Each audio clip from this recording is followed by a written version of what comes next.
Assalamualaikum warahmatullahi wabarakatuh. Sahabat Zulfik yang dirahmati oleh Allah, ada kisah di zaman Rasulullah SAW, yaitu seorang Yahudi pengemis buta, di mana Yahudi pengemis buta itu selalu duduk di pojok sebuah pasar di kota Madinah, di mana setiap kali dirasakan ada orang yang lewat di hadapannya, dia selalu mencaci maki Rasulullah Shallallahu Alaihi Wasallam dengan suaranya yang keras.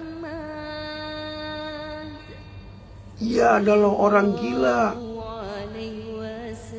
penyihir dan pembohong besar.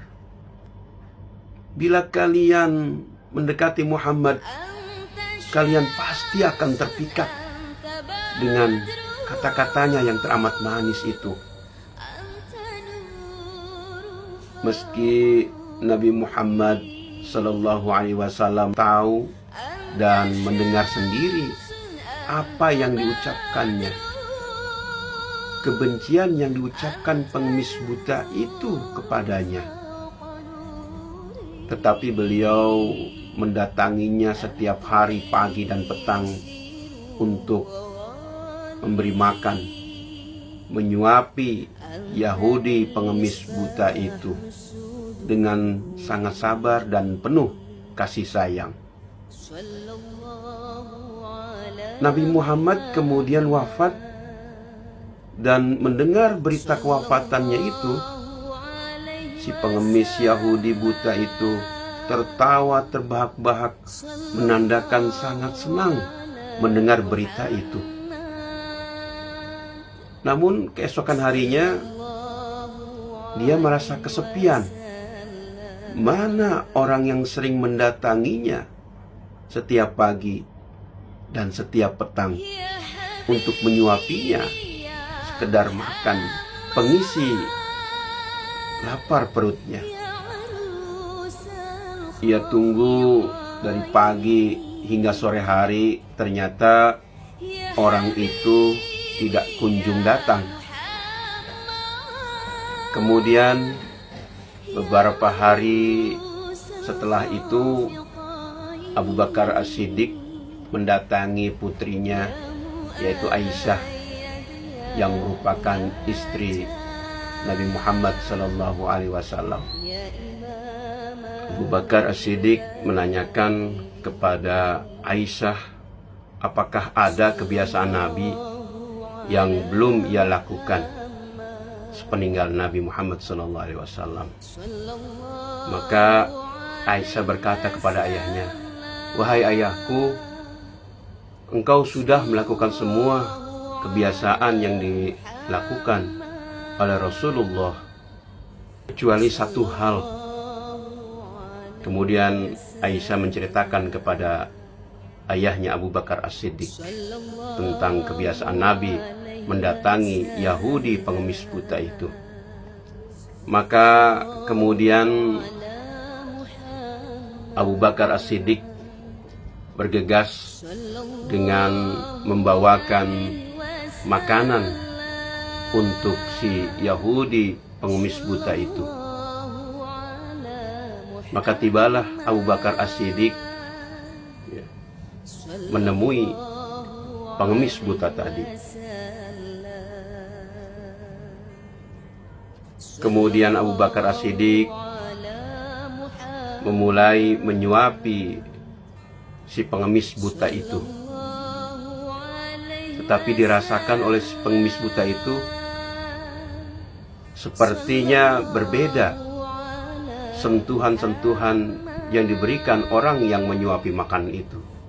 Wah, ini bukan orang yang biasa yang menyuapi makananku. Tangannya lembut, tidak seperti ini. Ini bukan orang yang biasa menyuapiku, kata si pengemis buta Yahudi itu. Ia kemudian menepis tangan itu sambil meraba-raba dan mencarinya. ternyata ini memang bukan tangan yang biasa memberinya makan. Kemudian Abu Bakar As-Siddiq memperkenalkan dirinya bahwa yang selama ini memberikannya dia makan itu adalah Muhammad. Rasulullah SAW adalah sahabatnya. Kata Abu Bakar, tangan yang dahulu setiap hari menyuapimu makan itu adalah tangan sahabatku Muhammad Rasulullah, dan ia sudah wafat beberapa hari yang lalu.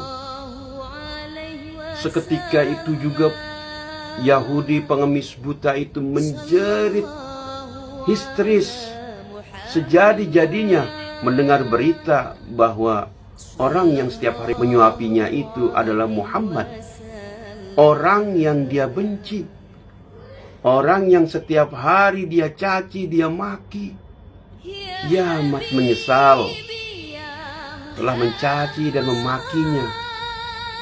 Ia menuduh hal-hal yang tidak pernah dilakukan oleh Muhammad. Oh Muhammad, engkau adalah orang yang mulia. Tidak mungkin engkau melakukan apa yang aku tuduhkan kepadamu, Muhammad. Engkau adalah orang yang mulia. Mendengar ratapan si Yahudi buta itu, hati Abu Bakar As-Siddiq terenyuh. Dia juga menangis mengingat sahabat yang dia cintainya.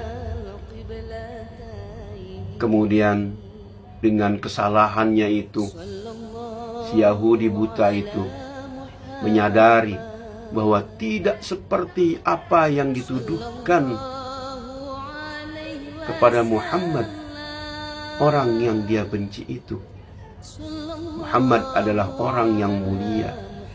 Maka dengan budi baik dan akhlak yang telah ditampakkan oleh Muhammad yang dia benci, kemudian seorang Yahudi buta itu masuk Islam. Sahabat Zulfiq yang dirahmati Allah, dari kisah yang sangat memilukan itu ada beberapa hal yang bisa kita ambil sebagai sebuah ibrah, sebagai sebuah renungan atau pelajaran bagi kita. Mari kita contoh teladan indah yang dicontohkan oleh Nabi Muhammad SAW kepada kita. Beliau sama sekali tidak peduli dengan siapa beliau berhadapan, bahkan dengan orang yang berbeda agama dan keyakinannya. Bagi Nabi Muhammad SAW,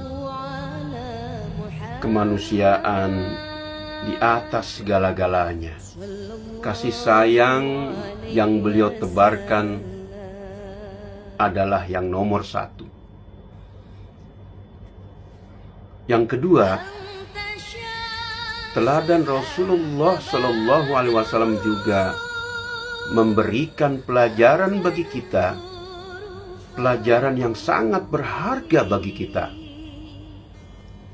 tentang betapa pentingnya kasih sayang yang kita berikan kepada sesama. Itulah dua teladan yang indah yang mesti kita contoh dalam kehidupan kita sehari-hari. Yang pertama adalah, walaupun dengan orang yang berbeda agama, berbeda pandangan, dia memberikan kasih sayang dan tidak membeda-bedakan. Demikian riwayat yang saya sampaikan pada kesempatan ini. Mudah-mudahan menginspirasi kita bahwa kemanusiaan adalah di atas segala-galanya, dan kasih sayang merupakan pelajaran yang berharga bagi kita. Demikian, nasrum minallah wa fatun qarib wa basyiril mu'minin. Wassalamualaikum warahmatullahi wabarakatuh.